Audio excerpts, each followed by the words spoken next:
Now we come to the famous Venerable Ananda, 1018. A clever man should not make friends with a malicious man, or an angry man, or an envious man, one delighting in others' misfortunes. Contact with a bad man is evil. 1019. A clever man should make friends with a man of faith, and a pleasant man, and one with wisdom, and one with great learning. Contact with a good man is fortunate. 1020. See the painted puppet, a heap of sores, a compounded body, diseased, with many bad intentions, for which there is no permanent stability. 1021. Of great learning, a brilliant speaker, attendant of the Buddha, having laid down his burden, unfettered, Gautama lies down to sleep. Gautama refers to the Ananda, this Gautama clan. 1022. With asavas annihilated, unfettered, past all attachments, well quenched, he bears his last body, having reached the far shore of birth and death. 1023. This Gautama stands on the way leading to quenching, on which the teachings of the Buddha, kinsman of the sun, are well founded. 1024. 82,000 I received from the Buddha, 2,000 from the monks. These 84,000 are current teachings.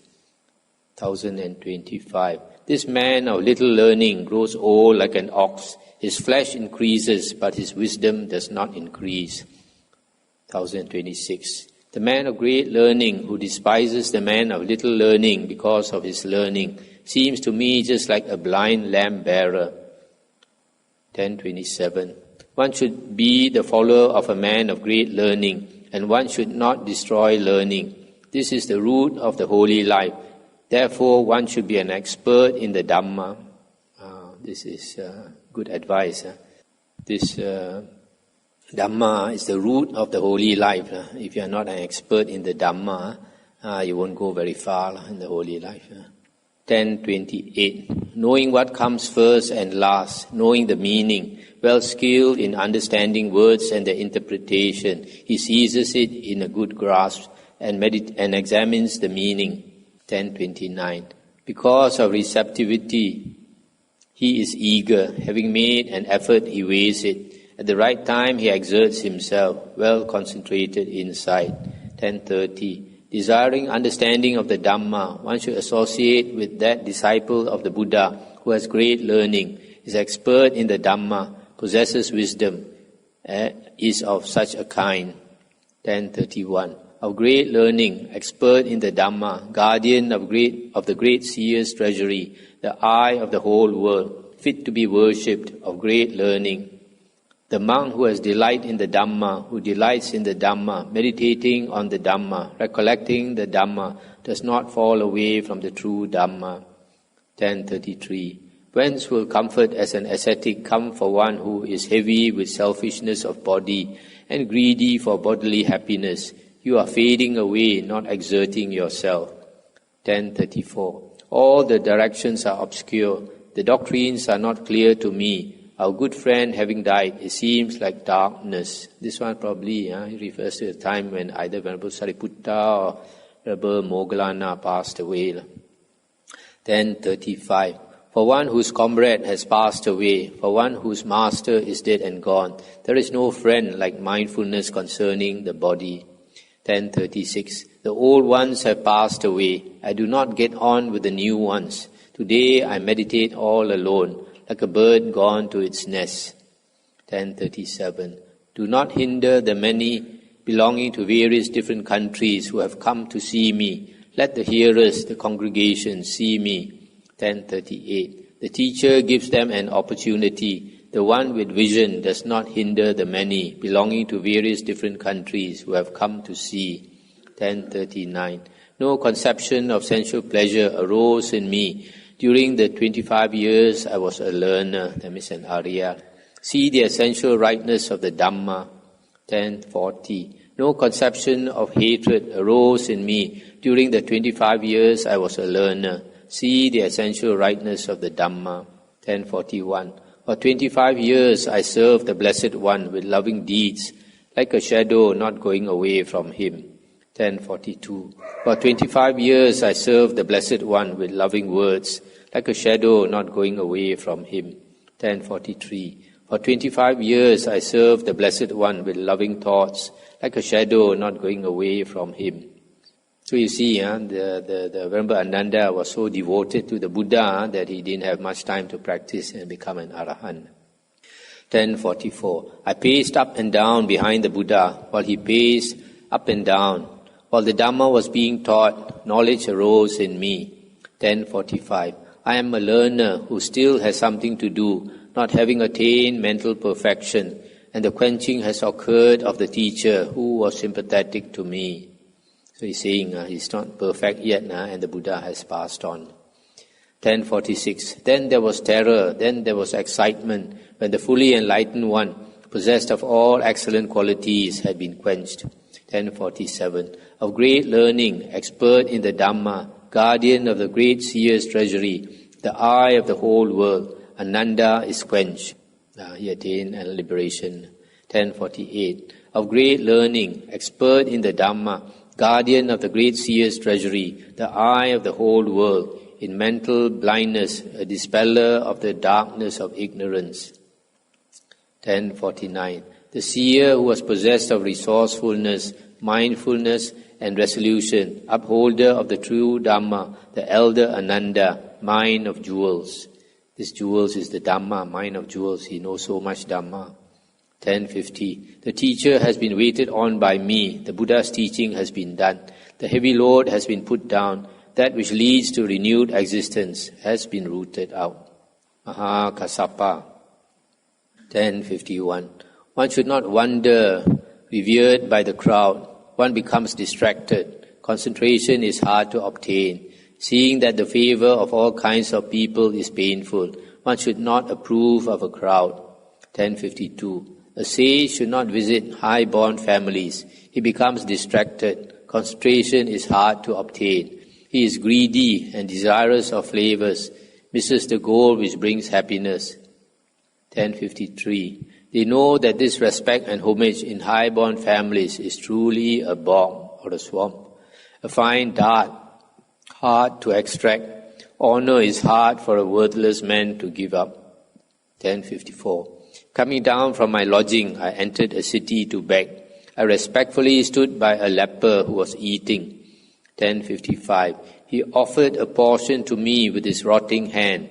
As he was throwing the piece into my bowl, his finger too broke off there. 1056. But near the foot of a wall, I ate that portion. No disgust arose in me, either while it was being eaten or when it had been eaten. 1057. For whom leftover scraps suffice as food, smelly urine as medicine, the foot of a tree as lodging, a rag from a dust heap as robe, he truly is a man of the four quarters. Stop here for a moment. So you see this leper, the whole body is rotting, and he even is so compassionate. He comes to this smelly leper to get his food, and when this leper threw a piece of food to him, the finger have rotted so much, also broke off. And yet he didn't feel disgust. So you see, if a person only practices mindfulness, that disgust will arise, that aversion will arise. It's only when his mind is so well controlled that he doesn't want disgust to arise, it doesn't arise. 1058. Where some are killed climbing up the mountain, there Kassapa climbs, the heir of the Buddha, attentive, mindful, supported by his psychic power. 1059. Return from alms begging, climbing the rock, Kassapa meditates without grasping, with fear and dread eliminated. So you see, because of his psychic power, even the sheer face of the cliff also, because of his psychic power, he can climb up. Not afraid of falling. 1060. Return from alms begging, climbing the rock, Kassapa meditates without grasping, quench among those who burn. 1061. Return from alms begging, climbing the rock, Kassapa meditates without grasping, his task done without asavas. 1062. Spread with garlands of kareri, the regions of the earth are delightful. Resounding with elephants, those lovely rocks delight me. 1063. Those rocks delight me, the color of blue clouds, beautiful, cool with water, having pure streams, covered with Indagopaka insects. 1064. Like the ridge of a blue cloud, like an excellent gable house, resounding with elephants, those lovely rocks delight me. 1065. The lovely surfaces are rained upon, the mountains are resorted to by seers, made to resound by peacocks, those rocks delight me. 1066. It is enough for me, desiring to meditate, resolute, mindful. It is enough for me, a resolute monk, desirous of the goal. 1067. It is enough for me, a resolute monk, desirous of comfort. It is enough for me, a resolute venerable one, desirous of application of mind. 1068. Being covered with flax flowers, as the sky is covered with clouds, full of flocks of various birds, those rocks delight me. 1069. Not filled with householders, but resorted to by herds of deer, full of flocks of various birds, those rocks delight me. 1070. With clear water and wide crags, haunted by monkeys and deer, covered with oozing moss, those rocks delight me. 1071. There is not such pleasure from the fivefold music as there is for someone with intent mind, rightly having insight into the Dhamma. 1072. One should not do much work, one should avoid people, one should not exert oneself. He who is greedy and desirous of flavors misses the goal which brings happiness. 1073. One should not do much work, one should avoid that which leads to the goal, which does not lead to the goal. The body suffers and is fatigued. Being pained, it does not find calmness. Stop here for a moment.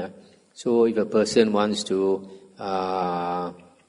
progress in this meditation, it's not advisable to do too much work.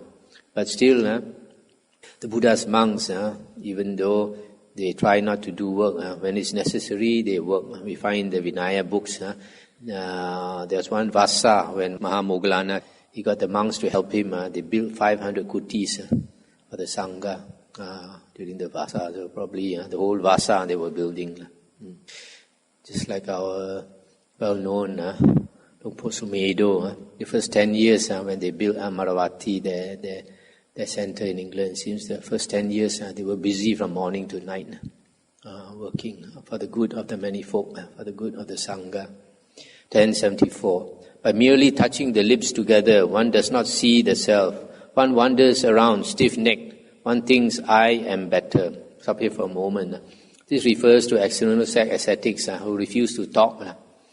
So if they touch the lips together, they never open their lips. So they remain silent and they think they are better than other people. 1075. Not better. The fool thinks of himself as though better. Wise men do not praise that stiff-minded one. 1076. But he who does not waver in the modes of self-conceit, such as thinking, I am better, or again, I am not better, or I am worse, or I am equal.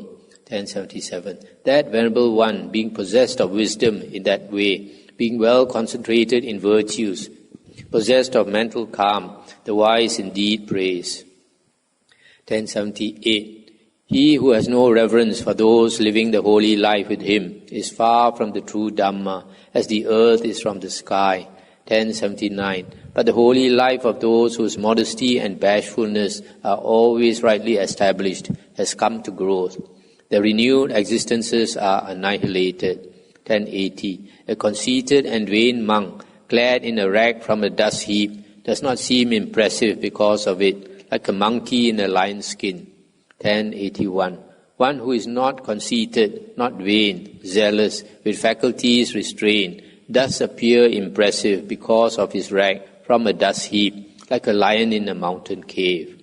1082. These numerous famous devas with psychic powers, 10,000 devas, all of them belonging to the company of Brahma, stand with cupped hands, revering Sariputta, Dhamma general, hero, great meditator, concentrated.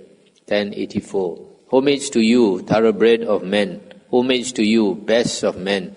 We do not understand even that upon which you meditate. 1085. A truly wonderful thing is the Buddha's own profound pasture. We do not understand them, although we have come here as hair-splitting archers. 1086. Then when he saw that Sariputta worshipped in that way by the groups of devas and worthy of worship, there was a smile on Kapina's face. Stop here for a moment. This Maha Kapina is another Arahant with great psychic power.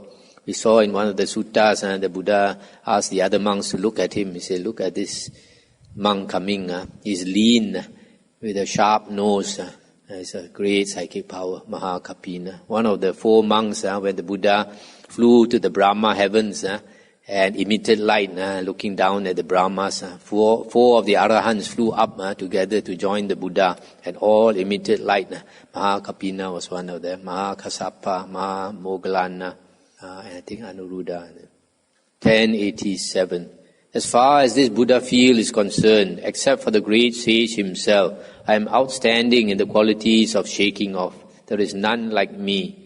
1088. The teacher has been waited on by me. The Buddha's teaching has been done. The heavy load has been put down. That which leads to renewed existence has been rooted out. 1089. Gautama the immeasurable does not cling to robe or bed or food. As the lotus flower is not spotted by water, he is bent upon going forth, entirely detached from the 3 planes of existence.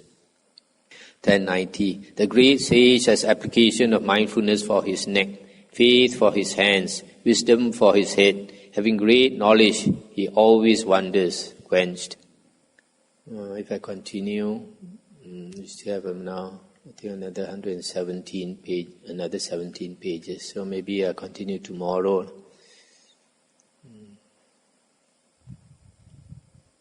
16, 17. Anything to discuss?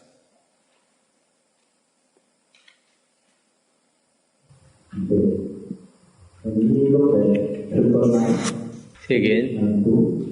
Page 92. Okay. Triple.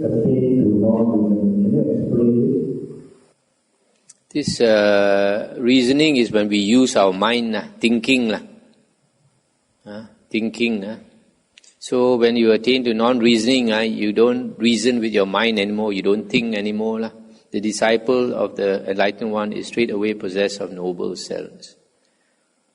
There are 2 explanations. One is in the second jhana, when a person attains the second jhana, the mind is so concentrated that the thought cannot arise.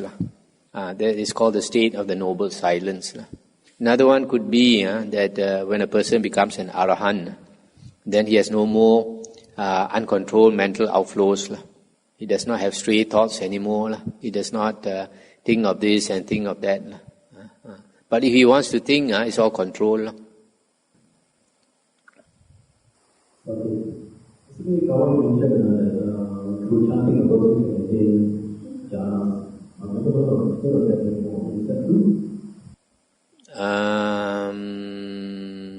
The other day he asked me whether it's not chanting, general chanting.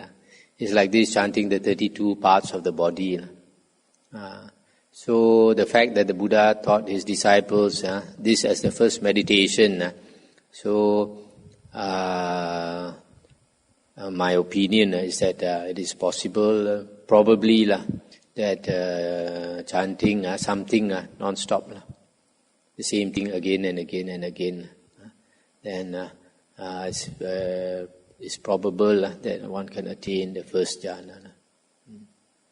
I think the Visuddhimagga also says that, but then Visuddhimagga is not the Buddha's words. Can somebody give an example about Vipassana and child?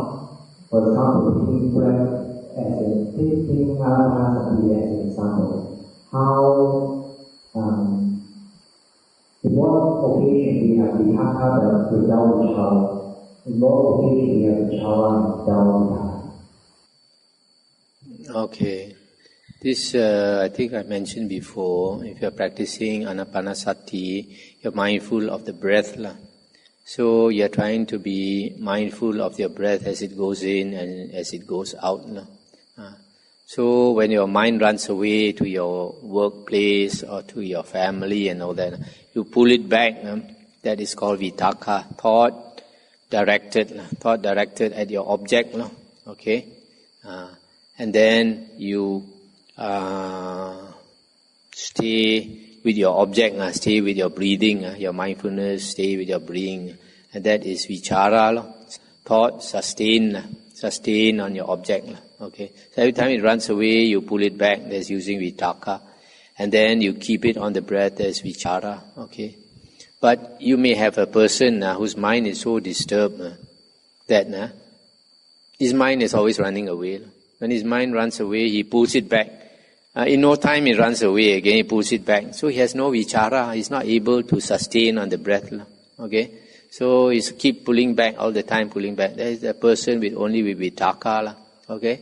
Then if a person has developed the kung fu, then his mind does not wander so much. So he's almost all of the time is on the breath.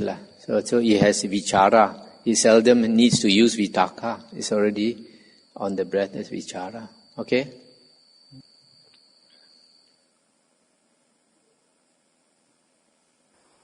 I'd like to refer to 916, verse 916, page 86. Only that. And somebody enlighten us on what means fivefold peaceful concentration. This fivefold peaceful concentration could refer to the 5 jhana factors. When you have the 5 jhana factors, then you have one-pointedness of mind. You're in the first jhana.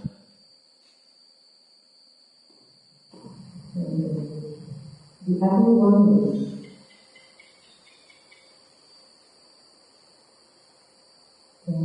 on Canada, 1036, page 95. Just now that question, fivefold peaceful concentration, it could also mean the concentration supported by the 5 faculties, maybe. Maybe the second verse, is it referring to the same? The next verse says standing in fivefold meditation.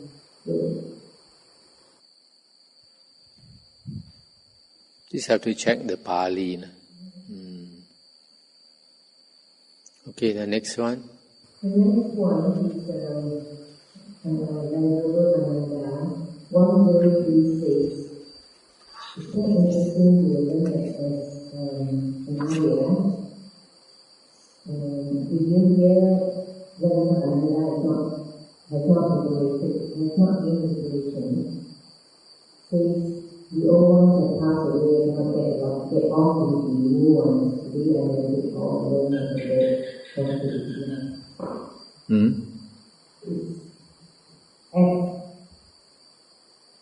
As an area, he knows that they don't see that much in his life, or he doesn't get on with